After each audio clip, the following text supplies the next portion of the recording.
एक ऐसा गांव जहां शाम ढलते ही लोग अपने दरवाजे बंद कर लेते थे, जहां रात होते ही कुत्ते रोने लगते थे और जंगल की तरफ से घुंघरुओं की आवाजें आती थी। यह था भैरवगढ़। लोग कहते थे ये एक भूतिया गांव है। गांव के बाहर पहले घने जंगल में चंदन के सैकड़ों पेड़ थे और उन्हीं पेड़ों की वजह से गांव का सरपंच करोड़पति बना बैठा था।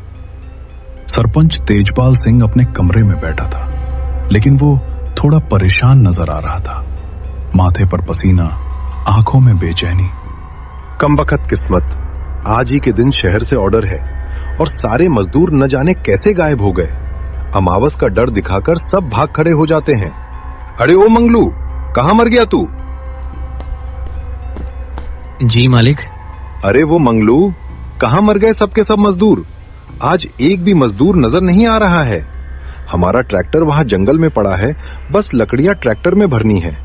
मालिक, वही काली घाटी वाला जंगल जहां पिछले साल गुड्डू और नंदू। जुबान पर लगाम लगा। गुड्डू शराबी था, नंदू ने नदी में छलांग लगाई होगी। उसमें मेरी कोई गलती नहीं थी। मालिक, आज अमावस है और अमावस की रात जंगल की तरफ कोई नहीं जाता, और खास करके काली घाटी वाला जंगल जहां अमावस की रात कोई भी जाता तो वापस नहीं आता। क्या इस गांव में कोई नहीं जो हमारी मदद कर सकता है? हम उसे ज्यादा पैसे देंगे। मालिक, ऐसा तो कोई नहीं जो हमारी मदद कर सकता है, लेकिन एक इंसान है, राजू, जो बहुत गरीब है। गरीबी के कारण वो कुछ भी कर लेगा। जा, जल्दी से उसके घर जा और उसे थोड़े ज्यादा पैसों का लालच दिखा और किसी भी हालत में उसे यहाँ ले आ। ठीक है मालिक, मैं अभी जाता हूँ। तेजपाल के कहे अनुसार मंगलू राजू के घर की ओर जाने लगता है। अमावस की रात थी, इसी कारण भैरवगढ़ की गलियां एकदम शांत पड़ी हुई थी। न कोई जानवर दिखाई पड़ रहा था और न ही इंसान। थोड़ा देर में मंगलू राजू के घर के दरवाजे पर पहुंच जाता है।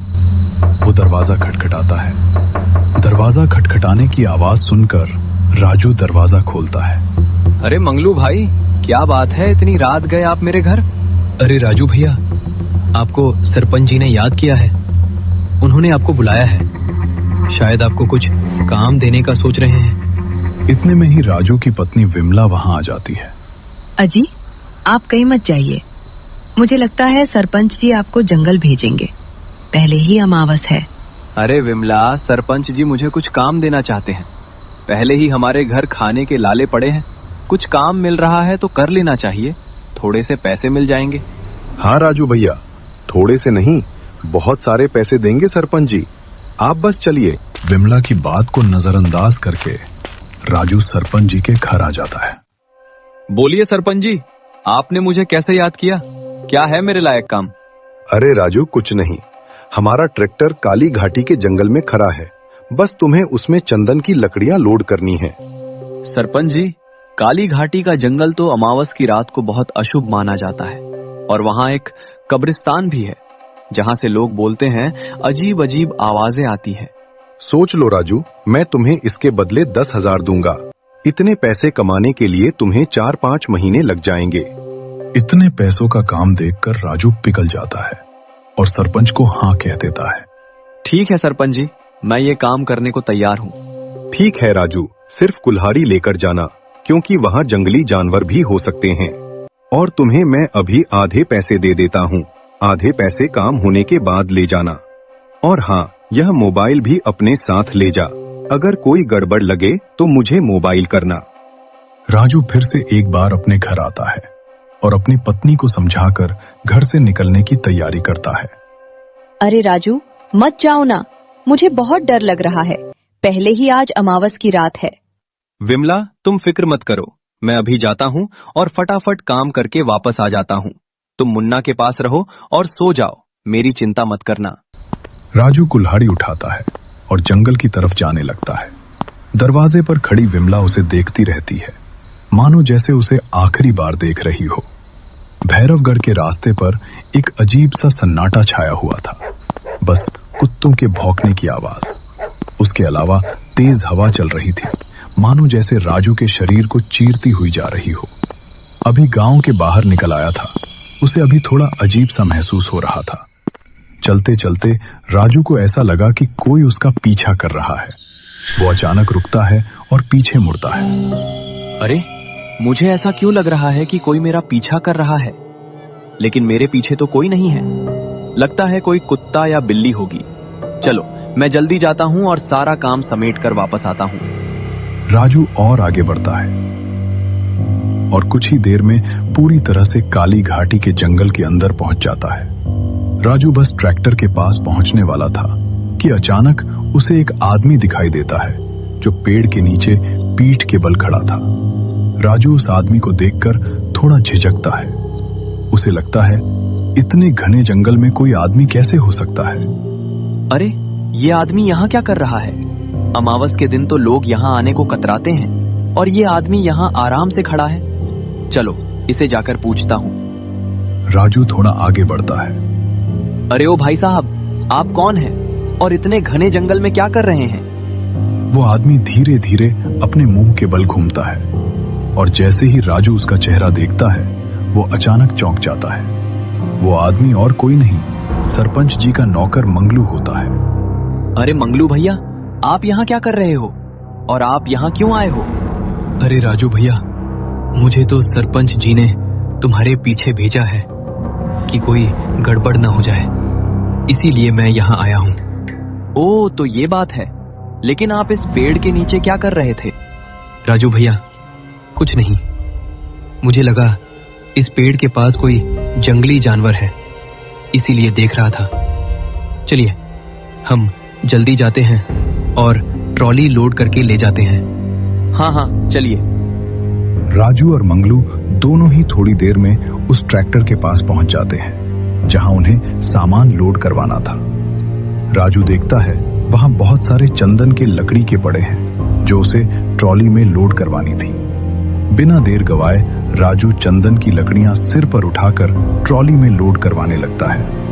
थोड़ी देर के बाद राजू आधी लकड़ियां लोड करवा लेता है और थकान के कारण थोड़ी देर आराम करने के लिए नीचे बैठ जाता है।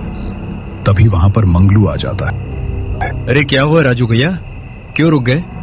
अरे मंगलू भाई, थोड़ा रुक जाओ, थोड़ी थकान आ गई है, 5 मिनट आराम करने दो। ठीक है राजू भैया, आप थोड़ा आराम करिए, तब तक मैं थोड़ा हल्का होकर आता हूँ।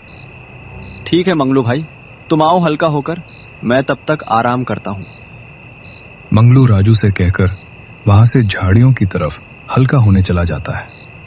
राजू आराम करने बैठा ही था कि अचानक मौसम बिगड़ जाता है। जोरदार हवा चलने लगती है और बिजली कड़कने लगती है। इतने में ही राजू के मोबाइल की रिंगटोन बजने लगती है। अरे, सरपंच जी ने मुझे फोन क्यों किया? कुछ गड़बड़ तो नहीं हो गई? हाँ, बोलिए सरपंच जी, क्या हुआ? कुछ गड़बड़ हो गई क्या? अरे नहीं राजू, मैंने तो सिर्फ इसीलिए मोबाइल किया कि काम खत्म हुआ या नहीं। हाँ सरपंच जी, आधे से ज्यादा ट्रॉली तो मैंने लोड करवा ली, बस अभी थोड़ी देर में पूरी ट्रॉली लोड करवाकर ले जाता हूँ। अच्छा, तो ठीक है, अगर कोई गड़बड़ जैसी चीज लगे तो मुझे फोन करना। ठीक है सरपंच जी, मैं आपको कॉल करूंगा। लेकिन सरपंच जी, आपने मंगलू भाई को क्यों भेजा? इधर मैं अकेले ही सारा काम करके ले आता ट्रॉली। क्या राजू, क्या बोल रहे हो? मंगलू और वह? मंगलू तो मेरे ही घर हैं और मेरे ही साइड में खड़ा है। तुम ये क्या बोल रहे हो? सरपंच की बात सुनकर राजू के पैरों के नीचे की जमीन खिसक जाती है और वो पसीने से लथपथ हो जाता है। उसे कुछ समझ नहीं आ रहा था कि वो इंसान कौन था जो उस पेड़ के नीचे खड़ा मिला था। अरे मंगलू भाई, अगर सरपंच जी के घर है तो वो आदमी कौन था जो मेरे साथ यहाँ तक आया और मुझसे बातें भी की? राजू को अभी डर लगने लगा था। वो जमीन से उठता है, इधर उधर देखने लगता है कि अचानक वो देखता है कि जो ट्रॉली उसने लोड करवाई थी वो पूरी की पूरी खाली है। ये देखकर उसका गला सूखने लगता है। उसे अभी पूरा यकीन हो गया था कि ये कोई कली शक्ति का साया है। अरे अरे, ये कैसे हो गया? मैंने तो अपने हाथ से आधी ट्रॉली लोड की थी, फिर अपने आप खाली कैसे हो गई? मुझे तो यहाँ कुछ ठीक नहीं लग रहा, मुझे यहाँ से भागना पड़ेगा। राजू अपनी कुल्हाड़ी उठाता है और वहां से भाग जाता है।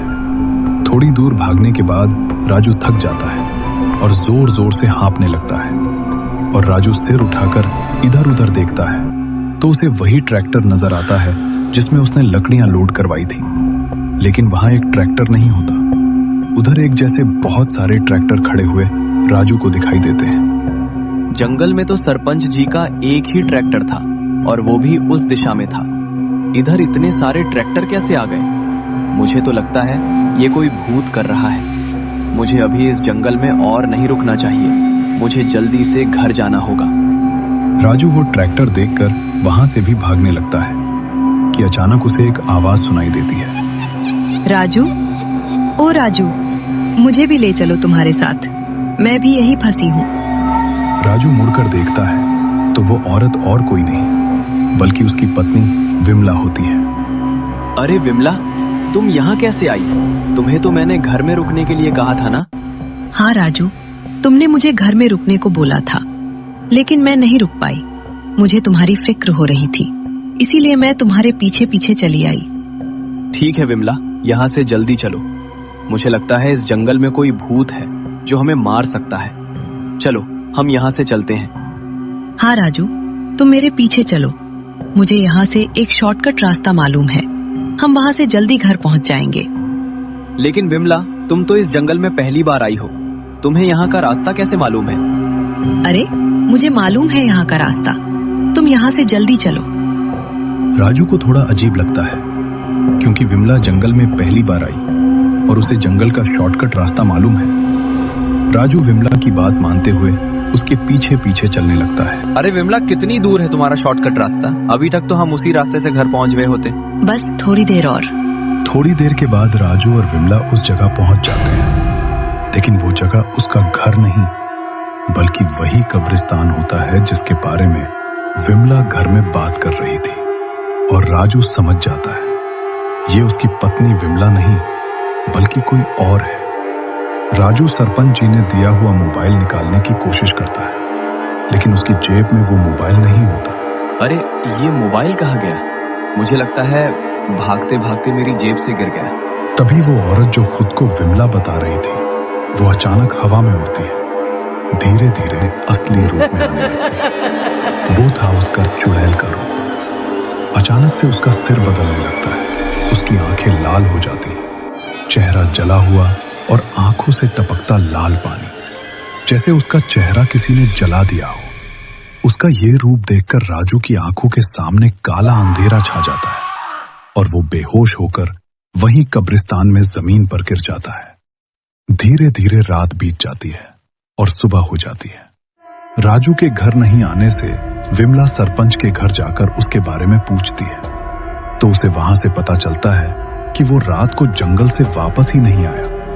सरपंच और गांव के कुछ आदमी राजू को ढूंढने के लिए उस काली घाटी के जंगल में जाते हैं। वे उसे सारी जगह ढूंढते हैं, लेकिन राजू उन्हें न जंगल में मिला और न ही उस कब्रिस्तान में जहां वो आखिरी बार गया था। आज भी राजू का किसी को कोई पता नहीं चला कि वो जिंदा है या मर गया। उसके बारे में लोग कहते हैं कि उस चुड़ैल ने उसे मार डाला।